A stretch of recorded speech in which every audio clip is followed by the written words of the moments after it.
Nú ætlum við að kíkja stuttlega á rúmmál ferstrendinga. Ferstrendingar eru kassar sem eru með reglulega lögun. Grundflötur þeirra er ekki alltaf kassi, getur líka verið hringur.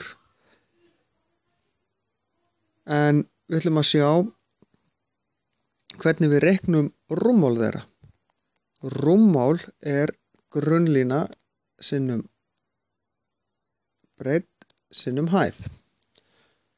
Skiptir raun og veru engu máli í hvað röð við gerum þetta.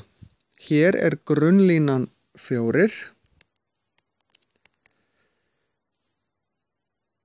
breiddin er 5, hæðin er 3 og við reiknum þetta fljótlega. Þetta er rúmmálið er jafnt og 60. Og við gefum okkur þetta 7 cm, þá skrifum við rúmmál alltaf eininguna og svo í þriðja veldi því við erum búin að margfalda saman 1, 2, 3 einingar.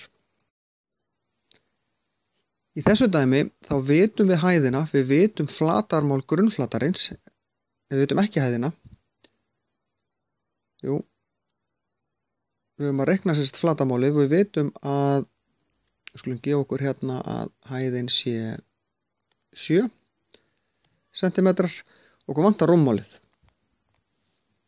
Nú, þarna er búið að segja grunnlína sinnum breidd og þá er bara eftir að segja sinnum hæð. 9 sinnum 7, rúmmálið er 63 cm í þriðja.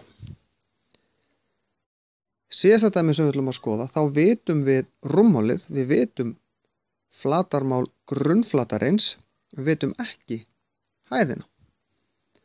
Þannig búið að segja eins og áðan flatarmál grunnflatarins, við getum táknað svona, sinnum hæðin gefur okkur rúmmálið.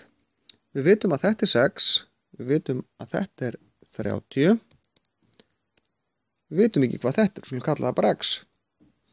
Það er alveg mátt kalla það h líka.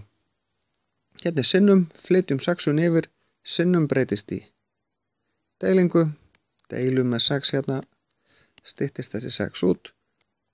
X er jafnt á 5, hæðin er jafnt á 5 cm. En þá er þessu lokið.